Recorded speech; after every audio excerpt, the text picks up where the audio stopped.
Hey, ladies and gentlemen, are you ready? I feel good. Oh, yes. Oh, my love, I wanna make you move.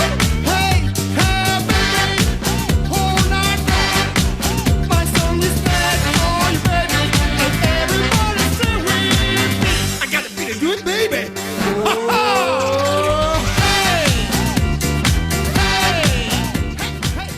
Qué lindo volver a encontrarnos, sobre todo fin de semana largo, muchos más distendidos, más de uno, así que con más ganas seguramente de escucharnos, de encontrarnos, de pasar un buen momento. ¿Queríamos lluvia? Y sí, terminó lloviendo y en demasía incluso para muchos, y ahora empieza a despejarse, se supone que empiezan los días lindos de otoño, así que bueno, a por ellos todos nosotros. Bienvenidos nuevamente a Semanario. En este primer paneo ya advertían que está el ministro de Finanzas, Osvaldo Giordano, con nosotros. ¿Qué tal, ministro? ¿Cómo le va? Bienvenido. Muy bien, muchas gracias por la invitación. Para hablar del tema, ¿no? Del tema que tiene que ver con la economía, no solamente de la provincia de Córdoba y de todos aquellos que nos están mirando, sino de toda la Argentina, ¿no? Seguimos pasando por un momento arduo, difícil y que se potencia sobre todo por las elecciones que ya las tenemos a la vuelta de la esquina también. Sí, yo diría que hay una conjunción de factores, incluso en el mundo hay problemas, sí, ¿no? Claro, sí. Pero bueno, los nuestros son particulares y de hace un largo tiempo, en donde lo que estamos viendo era algo que lamentablemente era previsible ya el año pasado, ¿no? ¿Se acuerdan cuando cambió el ministro de Economía? Había llegado un momento crítico, había alguna expectativa de que el nuevo ministro podría encauzar la situación, pero había razones para el pesimismo y bueno, lamentablemente se cumplió, ¿no? Estamos en una economía en recesión y con una inflación que es tremendo, ¿no? Para en general el funcionamiento de la economía y especialmente para la gente, sobre todo la gente que trabaja en la informalidad y que le cuesta muchísimo actualizar sus ingresos. Bueno, se dieron a conocer justamente esta semana el número de la desocupación del último trimestre del 2022, que si bien bajó, aumentó el trabajo informal justamente, ¿no? Claro, y que es el trabajo que más le cuesta defenderse contra la inflación. O sea, a todos en general nos cuesta, sí. Pero bueno, un trabajador con convenio colectivo, bueno, tiene algunos mecanismos que le permiten compensar. Pero para este trabajador que hace changas, que bueno, vive, digamos, del día a día, de tratar de cobrar por su trabajo, allí la inflación es tremenda y bueno, eso es lo que hace bajar los ingresos y genera esta tensión social tan severa que estamos sufriendo. Recién, ministro, mencionaba la esperanza que existía en el momento en que Sergio Massa asumía justamente el Ministerio de Economía, y una de las últimas medidas nos da la sensación a la mayoría, y sobre todo los que entendemos a lo mejor un poquito más, porque estamos en el tema, que es una especie de manotazo de ahogado, ¿no? Ya lo que hizo, y que tiene que ver con acceder a bonos en dólares de organismos públicos. ¿Es capaz de contarle a la gente sencillamente de qué se trata esto?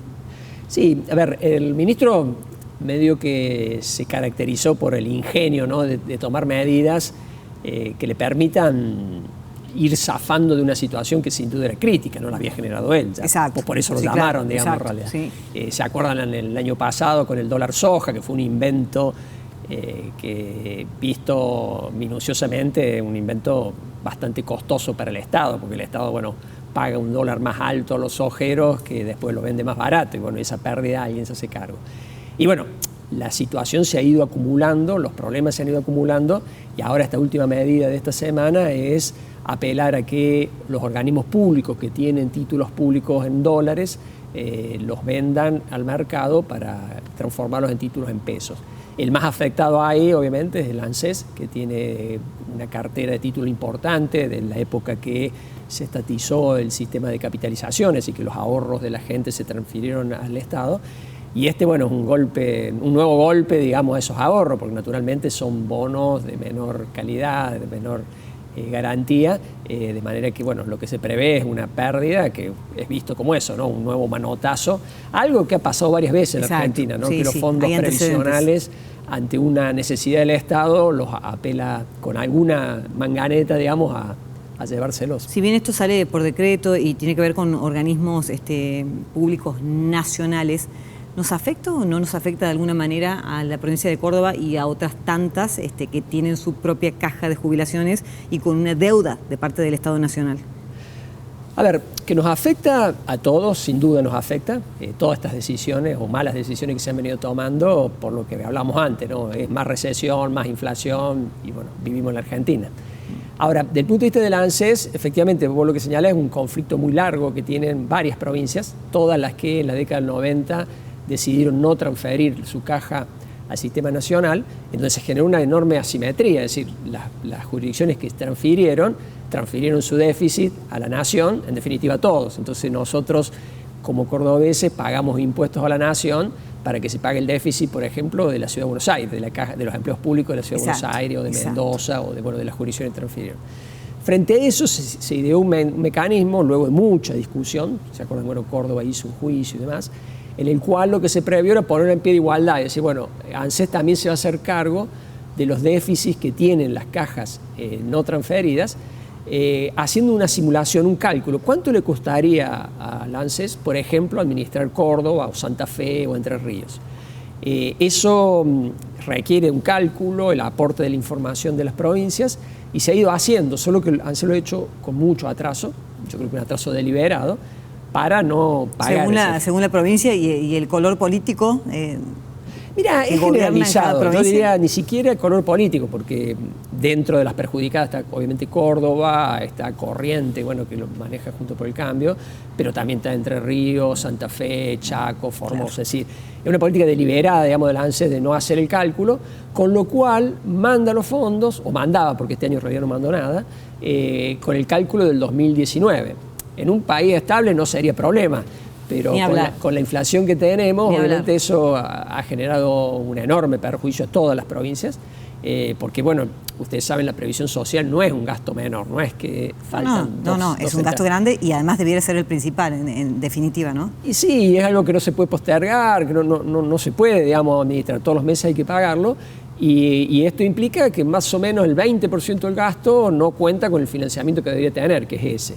Y bueno, ahí está el conflicto, que como te digo, lo tienen todas las provincias que en la misma situación, que no transfieren su caja, y que significa, ¿no?, una enorme discriminación, bueno, porque entendemos, todos estamos con problemas, pero este es particularmente discriminatorio contra unos respecto a otros. ¿Y las negociaciones en qué punto están? Porque a lo mejor les patean la deuda para atrás, pero no entiendo por qué este año no se hizo el pago para más o menos poder acomodarse, o cuál es el argumento. Es más grave que eso, porque frente a esa mora se lo impulsaron los legisladores de Córdoba y de otras provincias, una cláusula para que si ANSES no hace el cálculo, porque ahí aparece el problema, lo suspendió en el 2019, no lo hizo de vuelta, bueno, vaya mandándome adelanto en base a eso, pero actualícelo. Y en la ley de presupuesto del 2023 se puso eso, en diciembre del año pasado, con sancionar la ley nacional de presupuesto, se previó esa cláusula de actualización. ¿Qué hizo la Nación? Lejos, digamos, de actualizar, directamente suspendió. Es decir, ya ni siquiera manda el no actualizado, y ya a marzo ya llevamos, bueno, 3 meses en los cuales no mandó nada. Eso motivó, bueno, reclamo de cada una de las provincias, incluso hicimos un reclamo conjunto de todas las provincias. Tuvimos hace 10 días una respuesta, una resolución de ANSES, porque diálogo no hay, digamos, es simplemente una respuesta formal, que una resolución de ANSES que dijo que iba a pagar sin actualizar, yendo en contra de la ley, es decir, un funcionario nacional diciendo no voy a respetar la ley nacional, pero tampoco envió el dinero. Así que estamos en una situación bastante injusta, tensa y crítica, porque se da también en un momento muy difícil. Y mientras tanto, ¿cómo hacen para cumplir acá con los jubilados de la provincia? ¿Cómo se hace? Mirá, es un mientras tanto que ya lleva 3 años, ¿no? Porque te estoy hablando del 2019, que cada vez es peor, porque como te digo, la inflación fue haciendo cada vez más grave, y en el 2023 directamente no mandaron nada. Implica, ¿no?, sacrificar fondos de otras áreas, es decir, le obliga, digamos, a las provincias, en el caso de Córdoba, bueno, a usar otras partidas. Para que se tenga una idea del orden de magnitud, el año pasado prácticamente todo el impuesto inmobiliario que pagamos todos los cordobeses se tuvo que usar para cubrir este déficit no cubierto por el ANSES en la caja, lo cual da una idea del perjuicio que genera, ¿no?, porque son recursos que deberían ir a otras finalidades, y que en el mientras tanto no queda otra que hacerlo. ¿Y ese mientras tanto les permite patear o manejar esta situación hasta cuándo? ¿Hasta cuándo? Mira, como lo dijiste vos, ¿no? La jubilación es un tema prioritario, es decir, no podés, como hace ANSES, decir, bueno, no te pago y vemos hace un juicio y dentro de 3 años lo pago, es decir, no es algo razonable ni recomendable. Entonces, lo que termina haciendo es que, bueno, habrá obras que no se hacen o que se postergan o que se demoran o otras funciones importantes del Estado que lamentablemente se tienen que postergar justamente por este incumplimiento, y eso es lo que lo hace injusto, ¿no? a la decisión nacional. Por un lado eso, ¿no? La injusticia, bueno, del no envío de lo que nos corresponde en definitiva, y por otro lado la inclemencia del tiempo, lamentablemente una sequía como no se veía hace muchísimo tiempo en nuestro país, y que afecta no solo a toda la Argentina, sino también a Córdoba por la producción que acá hay. Y en ese caso, ¿cómo van a impactar esos números? Mira, recién decía, ¿no? Por lo menos mi pronóstico el año pasado era que el pronóstico de Massa o la expectativa de Massa de bajar la inflación y mantener la actividad económica no se iba a cumplir, sino todo lo contrario, que iba a pasar más o menos lo que pasó, ¿no? Que la inflación no bajó y que la actividad económica cayó. Pero sobre ese escenario pesimista se agrega lo que vos señalás, que es un golpe muy fuerte, realmente muy fuerte porque es inédito, ¿no? Hacía mucho tiempo que no se producía un climático tan adverso que combinó una helada, una sequía. La verdad, ministro, uno lo mira, lo lee, porque lo leemos a diario, pero no convivimos, a lo mejor, o yo particularmente, con algún productor.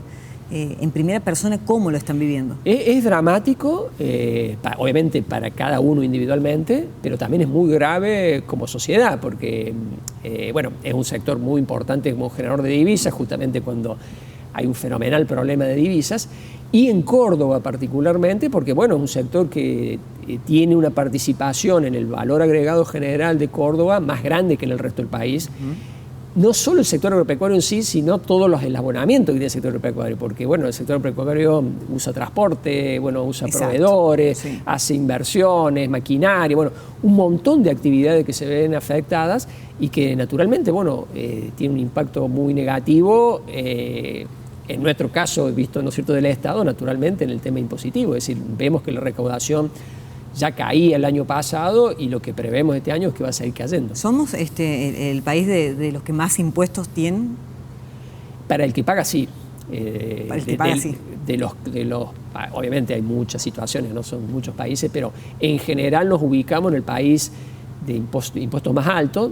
Pero eso no es lo más grave es que además son malos impuestos, porque una cosa es decir, bueno, tengo un IVA alto, que es un problema, pero el tema es cuando tenés IVA, tenés ingreso bruto, tenés tasa municipal y tenés cientos de impuestos, muchos de ellos que ya no se usan en otras partes del mundo, como ingresos brutos, un impuesto que por ser tan rudimentario se ha dejado de usar. Entonces, tenemos una combinación en donde lo más visible, ¿no es cierto?, es, bueno, los impuestos son altos, pero hay algo más grave que son muy malos impuestos. Entonces, generan injusticias, generan muchas trabas a la producción, a las exportaciones, y justamente lo que necesitamos, ¿no? Claro, pero, empleo. Porque es incompatible o es ilógico. Necesitamos Totalmente dólares, ilógico. Pero le pongo un freno a la exportación. Trabas, o sea, por eso es como que... necesito inversiones, pero le pongo otra No es inversión. simple de Necesito entender. empleo, pero lo vuelvo loco, Exacto. digamos, el que genera empleo. Entonces, y todo eso hace que nuestra situación sea mucho peor a la del país con más impuestos. Por ejemplo, Europa del Norte tiene impuestos muy altos, pero tiene 3 o 4 impuestos muy claros, muy definidos y que son de los mejores impuestos. Lo nuestro es que además de eso tenemos 160 impuestos, muchos de ellos tremendamente distorsivos que conspiran contra la exportación, la inversión, la generación de empleo. Y bueno, los resultados están a la vista. Gracias, ministro, por su tiempo. Nos estaremos viendo en breve. Seguramente no queda nada para las elecciones provinciales, nacionales y demás, así que van a ser unos meses muy movidos los que tenemos por delante. Muchísimas gracias por la invitación. Muchas gracias. Hacemos una pausa y ya venimos. Vamos a hablar, entre otras cosas, de la posibilidad de que un amparo como el habeas corpus pueda delimitar las manifestaciones en donde uno no puede prácticamente transitar. Ya existe un habeas corpus. ¿Se cumple o no se cumple? Ya lo charlamos. Let's go, music. Here we go.